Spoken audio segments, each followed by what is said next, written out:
বন্ধুরা, আপনারা দেখছেন হোমিও অ্যান্ড ইলেকট্রো হোমিওপ্যাথি পাঠশালা চ্যানেলটি। আমি ডক্টর অপূর্ব বিশ্বাস। আজকে একটা সুন্দর সাবজেক্ট নিয়ে আলোচনা করব। এই যে বারবার হয়তো বলছি হোমিওপ্যাথি অ্যান্ড ইলেকট্রো হোমিওপ্যাথি পাঠশালা, এই ইলেকট্রো হোমিওপ্যাথিটা নিয়ে আজকে আমার ফার্স্ট ভিডিও।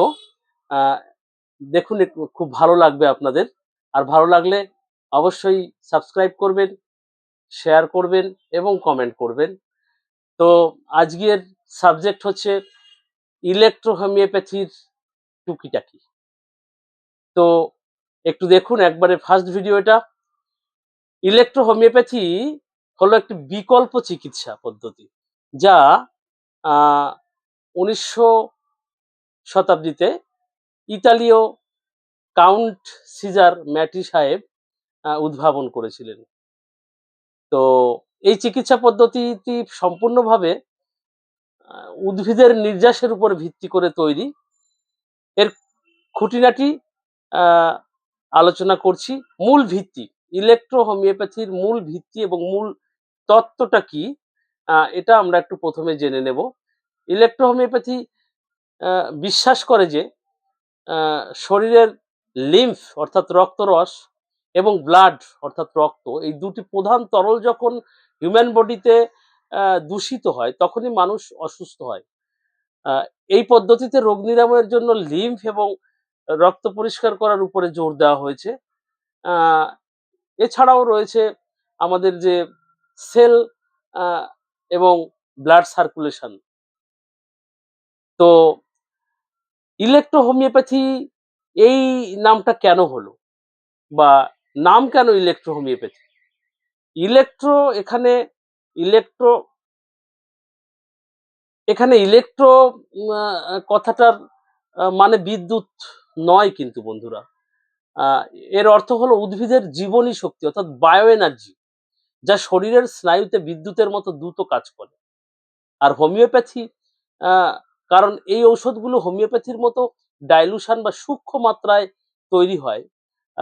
এখানে কুহবেশন পদ্ধতিতে ডাইলুশন তৈরি হয়। তবে এর সাথে প্রচলিত হোমিওপ্যাথির কিছু মৌলিক পার্থক্য রয়েছে। যেমন ইলেকট্রো হোমিওপ্যাথি হচ্ছে অর্গান বেস মেডিসিন এবং মূল পার্থক্য এটা, এবং হোমিওপ্যাথি হচ্ছে সিমটম বেস মেডিসিন। ইলেকট্রো হোমিওপ্যাথিতে ওষুধ তৈরির উৎস কি? এই পদ্ধতিতে ব্যবহৃত সমস্ত ওষুধ কেবল অবিষাক্ত বা নন টক্সিক উদ্ভিদ থেকে তৈরি করা হয়। এতে কোনো খনিজ বা প্রাণীজ উপাদান ব্যবহার করা হয় না।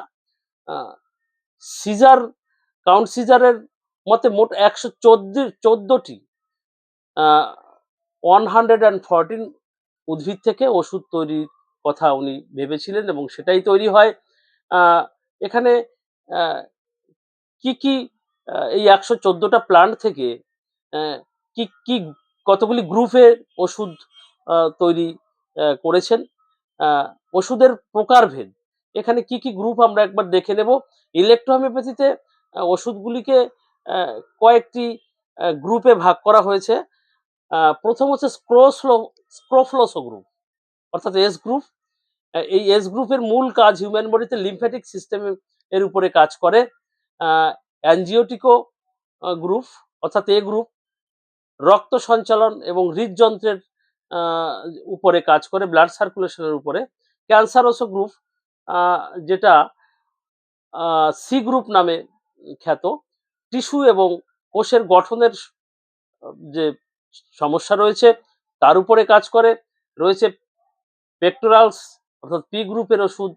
পি গ্রুপ ফুসফুস বা শ্বাসকষ্টের জন্য এই গ্রুপ কাজ করে।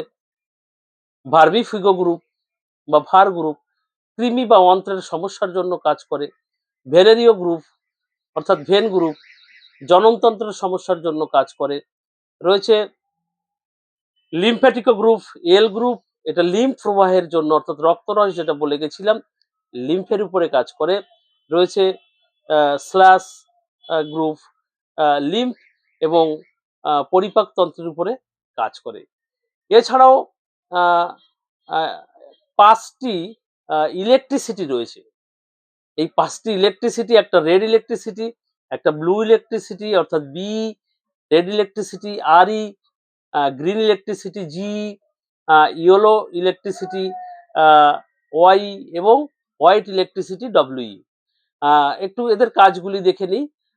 রেড ইলেকট্রিসিটি বা আরই গ্রুপ, আরই যা পজিটিভ এবং উত্তেজক, বি অর্থাৎ ব্লু ইলেকট্রিসিটি যা নেগেটিভ এবং রক্তপাত বন্ধ বা শান্ত করতে ব্যবহৃত হয়, গ্রিন ইলেকট্রিসিটি জি যা মূলত ক্ষতে ব্যবহৃত হয়, ইয়েলো ইলেকট্রিসিটি এটা নেগেটিভ এবং ব্যথা কমাতে কার্যকরী electricity, white electricity W neutral বা এটি সব ক্ষেত্রেই ব্যবহার করা যায়। এই হচ্ছে 5টি ইলেকট্রিসিটি।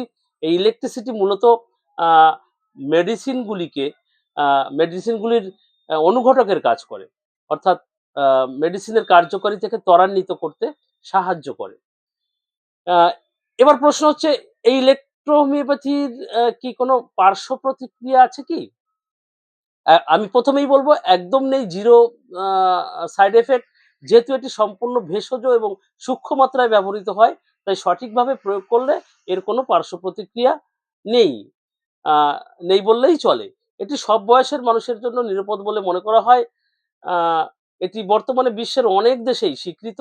তবে আধুনিক চিকিৎসা বিজ্ঞানে অর্থাৎ অ্যালোপ্যাথি, মডার্ন মেডিসিন আমরা যেটাকে বলি, তুলনায় এটি একটি পরিপূরক চিকিৎসা হিসাবে বেশি পরিচিত। আজকে এইটুকুনি ইলেকট্রো হোমিওপ্যাথি সম্পর্কে মোটামুটি একটা পরিচয় আপনাদেরকে দিলাম, এবং খুব দ্রুত কাজ করে, খুব ফাস্ট কাজ করে। যেহেতু অর্গান বেস মেডিসিন প্রচণ্ড ফাস্ট কাজ করে আমরা দেখেছি, এবং অনেক পেশেন্ট আমাদের চেম্বারে এসে যখনই ইলেকট্রো হোমিওপ্যাথি নামটা শোনে, অনেক পুরানো প্যাথি অন্য দেশে ডেভেলপমেন্ট কান্ট্রিগুলিতে ব্যাপকভাবে চলে, আমাদের ভারতবর্ষেও এই ইলেকট্রো হোমিওপ্যাথি ব্যাপক সাড়া ফেলেছে। বেশ কিছু স্টেট অলরেডি সেখানে গভর্নমেন্ট স্বীকৃতি দিয়েছে।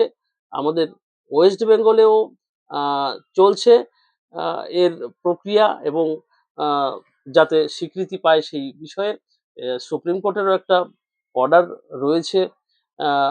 এখানে আমরা প্র্যাকটিস করছি এবং দারুণ ফল পাচ্ছি। যেখানে হোমিওপ্যাথি কিছুটা ডিলে হয়, অনেকের ধারণা আছে যে হোমিওপ্যাথিতে অনেকদিন ধরে ওষুধ খেতে হয়, সেখানে ইলেকট্রো হোমিওপ্যাথি একেবারে ম্যাজিকের মতো কাজ করে। তো আজকে এইটুকুনি থাক। একদম প্রথম ইলেকট্রো হোমিওপ্যাথি নিয়ে বলা, ফার্স্ট এইটা শুরু করলাম। আস্তে আস্তে ইলেকট্রো হোমিওপ্যাথির আরো সমস্ত বিষয়, মেডিসিন, তার কাজ, কোন মেডিসিন কোন অর্গানে কাজ করে, কিভাবে কাজ করে, টোটালটা আগামী দিন পরপর ভিডিও আসবে। আপনারা ফলো করবেন, কমেন্ট করবেন এবং শেয়ার করবেন, দেখবেন ভালো লাগবে। নমস্কার। আরো একবার হোমিও অ্যান্ড ইলেকট্রো হোমিওপ্যাথি পাঠশালার পক্ষ থেকে আমি ডক্টর অপূর্ব বিশ্বাস। নমস্কার, ভালো থাকবেন, সুস্থ থাকুন, স্বাস্থ্যই সম্পদ।